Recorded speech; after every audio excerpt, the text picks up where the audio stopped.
पुत्र को पाकर मैं धन्य हो गया। हर गुरु को अपना एक शिष्य तलाशता है जो वो इस काम को कर सके, जो इतना प्रतिभान हो, जो राष्ट्र को समझे, जन को समझे, जन के दुख को समझे।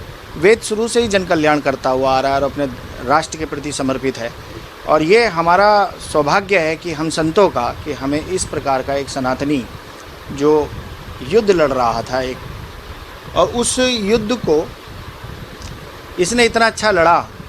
और वेद का एक स्वभाव मुझे बहुत अच्छा लगा कि जितने भी हरि के भक्त हैं, हरिजन हैं, वेद उनकी जो है नतमस्तक होकर सेवा करता है। ये उसका मुख्य व्यक्तित्व था जो मुझे पसंद आया और मैंने चुना अपने शिष्य के लिए कि भाई हमें सनातनी धरातल पर रहकर काम करना है, हमें अपने राष्ट्र के लिए काम करना है। क्षीण मंदिरों को वेद जो है निर्माण कर रहा है। अब तक किसी को पता नहीं था, वेद अब तक कम से कम 51 मंदिर क्षीण उनको जो है पुनर्स्थापित कर चुका है। तो मेरा ये मानना था कि जो व्यक्ति मंदिरों का पुनर्निर्माण कर रहा है तो वह अपनी संस्कृति को कहीं भी खोने नहीं देना चाहता। मंदिर का मतलब ये नहीं है कि आप जाके वहाँ पे पूजा अर्चना कर रहे हैं या घंटा बजा रहे हैं, ऐसे नहीं। वहाँ से एक संस्कृति का विकास होता है, हमारी सनातन संस्कृति का विकास होता है। ये वेद की खासियत थी और मुझे गर्व है अपने शिष्य पर कि ये इतने कम वक्त के अंदर, और जो कि मिलना चाहिए भगवती ने दिया है और मेरा सदा आशीर्वाद रहेगा। और वेद जो है इस समय पंचदश नामी गुरुदत्त अखाड़े से जगत गुरु की उपाधि मिली है और आनंदगिरी जी महाराज आचार्य महामंडलेश्वर यहाँ मौजूद हैं जो आए हैं बनारस से। साथ में मेरे मौजूद हैं डॉक्टर मनुजानंद सिद्धनाथ महाराज, डॉक्टर जीवन सिद्धनाथ महाराज, डॉक्टर राजेशा त्रिवेणी जी महाराज और मेरे शिष्य। ये सारे लोग इस चीज़ के साक्षी हैं कि वेद जो है वो सभी को लेके चलता है और इस सनातन को लेके चल रहा है। और यही एक जगत गुरु की खासियत होनी चाहिए जिसको सारे जगत की एक ही कुटुंब दिखाई दे रहा हो, वो उसको उसमें विभाजित ना करे। और किसी भी प्रकार का वेद के अंदर जाति विशेष का भाव नहीं है, सनातनी भाव है। वो सनातनी भाव जो है वो हृदय को द्रवित कर देता है कि इन्होंने सबको एक दृष्टि से देखा। यही मुख्य कारण था। बाकी विद्या की बात रही तो भगवान साक्षी है इस चीज़ का कि वेद को जो है सरस्वती सिद्ध है और इसके कंठ में है। और जो एक उच्चारण, जिस प्रकार का एक धारण और जिस प्रकार का एक विवरण इस सनातन संस्कृति को देना चाहिए वो वेद के अंदर है। इसीलिए इनको जो है पंचदश नामी गुरुदत्त अखाड़े से जगत गुरु की उपाधि दी गई है। ऐसा होता है कि हमारे सनातन के अंदर अलग अलग स्थान पर आदि गुरु शंकराचार्य के मार्गदर्शन के अंदर जब मठों का निर्माण हुआ और सनातन को बचाने के लिए अखाड़ों का निर्माण हुआ, जब मठ भी पूरे नहीं पड़े तो अखाड़ों का निर्माण हुआ। वो अखाड़े सनातन की सुरक्षा के लिए गठित किए गए। सुरक्षा एक अलग विषय है, लेकिन सुरक्षा के साथ साथ हमारी संस्कृति का विस्तार हो जो खोई। हमने 800 साल मुगलों की गुलामी करी और 200 साल हमने अंग्रेज़ों की गुलामी करी। इस बीच हमारी जो मानसिकता थी वो गुलामी के कगार पर चली गई, हम उससे ऊपर कुछ सोच ही नहीं पाते थे। तो इस परंपरा के अंदर ये किया गया कि भाई एक जगत गुरु की उपाधि एक अखाड़े से दी जाए। वह राष्ट्र के लिए, सनातन की भूमि के लिए, सनातन की संस्कृति को बचाने के लिए क्षीण होते हुए मंदिरों पे कार्य करे, लोगों को अच्छे अच्छे उपदेश दे और हमारी संस्कृति का विस्तार करे और हो रहे भेदभाव को उसको दूर करे। ये एक जगत गुरु की है, वो सबका है, वो किसी एक का नहीं है, वो पूरे समाज का है, वो पूरे सनातन का है, वो पूरे राष्ट्र का है। तो ये मैं उम्मीद करता हूँ कि वेद आगे आने वाले समय में हमारे इस सनातन राष्ट्र का विस्तार करेगा, ये ऐसी मुझे उम्मीद है। जय माई की जय महाकाल। सबसे पहले मैं अपने प्रातः स्मरणीय वंदनीय गुरुदेव के चरणों में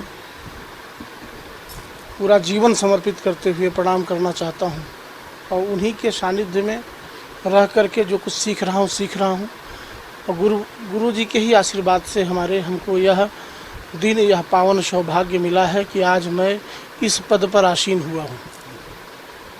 हमारे गुरुदेव का कहना है कि बेटा ज़िंदगी में तुम्हें जगत कल्याण के लिए काम करना है, सनातन धर्म की रक्षा के लिए काम करना है, और सनातन का जो परचम है उसको भारत ही नहीं पूरे विश्व में स्थापित करना है। और 108 माँ के मंदिर पूरे भारत में बनवाना है, क्योंकि मंदिर ही हमारे संस्कृति को, हमारे धर्म को, सनातन संस्कृति को बचाने का काम करती है। सामाजिक तौर पर अभी तक आपकी जो तस्वीर समाज में थी वो समाज के रूप में थी। आपने समाज में कई ऐसे बड़े काम किए, चाहे कोरोना महामारी में हो या तमाम ऐसे अवार्ड फंक्शंस जैसे तमाम जैसी चीज़ें हों, ये समाज को आपने दी है। अब मंदिर बनाने की जो प्रेरणा है आपको मिला है और एक गुरु की उपाधि बहुत बड़ी होती है, गुरु ने आपको गुरु की उपाधि दी है, तो कितनी खुशी आपको हो रही है और किस तरीके से इस पर आप काम करेंगे? देखिए, ऐसा है कि पंचदश नाम गुरुदत्त अखाड़े में मुझे जगत गुरु की उपाधि मिली है। सामाजिक काम भी एक धर्म का काम है, जिसके अंदर राष्ट्र धर्म की ज्वाला धधक रही है, वही धर्म का काम करता है। भगवान राम ने लंका को जीत लिया, वह लंका जिस पर रावण को कभी बहुत गुमान होता था कि सोने की लंका है, स्वर्ण की बनाई हुई थी, लेकिन उसको विभीषण को सौंपते हुए भगवान राम ने कहा था, जननी जन्मभूमि से स्वर्गादिप गरियसी, जो अपनी जन्मभूमि है स्वर्ग से बढ़ कर के है। तो हमारा जहाँ जन्म हुआ भारत भूमि पर, इस भारत भूमि के लिए हम अब तक सामाजिक, धार्मिक, सांस्कृतिक गतिविधियों में शामिल रहा, काम करता रहा, लेकिन अब और भी मेहनत के साथ और भी ऊर्जा के साथ, क्योंकि गुरु जी की या गुरुदेव की जो सकारात्मक ऊर्जा है वो हमारे साथ काम करेगी, और हम और बड़े पैमाने पर समाज में संस्कार के साथ जो सनातन धर्म को बचाने की प्रक्रिया है और हिंदुत्व को आगे ले जाने की प्रक्रिया है। चूँकि गुरुदेव का कहना है कि हिंदुस्तान को हिंदू राष्ट्र बनाने का भी संकल्प पूरा करना होगा, उसके लिए भी हम काम करेंगे। हिंदू राष्ट्र बनाने के लिए आप शुरू से ही लगे रहे हैं, लेकिन अब तो आपको गुरु की उपाधि मिल गई है, तो अब तो हिंदू राष्ट्र बनाने के लिए किस तरीके से लड़ाई लेंगे आप? देखिए, हमारा जो धर्म है सनातन धर्म, वह सर्वे भवन सुखिनः में विश्वास रखता है, वह वसुधैव कुटुंबकम में विश्वास रखता है, वह सत्यमेव जयते में विश्वास रखता है।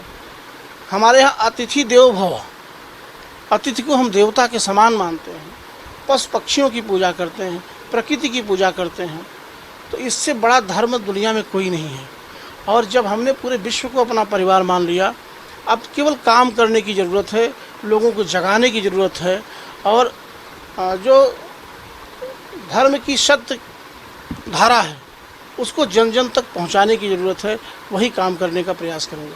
तमाम साधु संत भी आपको सुन रहे हैं और अब तो आप मीडिया में अपडेट भी हो रहे हैं, तो सबको पता चल गया है कि आपको एक उपाधि मिल गई है। क्या कुछ कहेंगे उनके लिए और गुरु के लिए जिन गुरु ने आपको उपाधि दी? गुरुदेव से तो हम कभी ऋणी हो नहीं सकते, और सभी संतों को प्रणाम कर रहे हैं, जो भी संत हैं इस जगत में, जो वर्तमान समय में हैं और जो ब्रह्मलीन हो गए हैं, सबको मैं प्रणाम करता हूं। और मैं मानता हूं कि बिनु सत्संग विवेक न होई, बिना सत के संग के विवेक नहीं होता है। और हमारे गुरुदेव का आशीर्वाद ही है, उन्हीं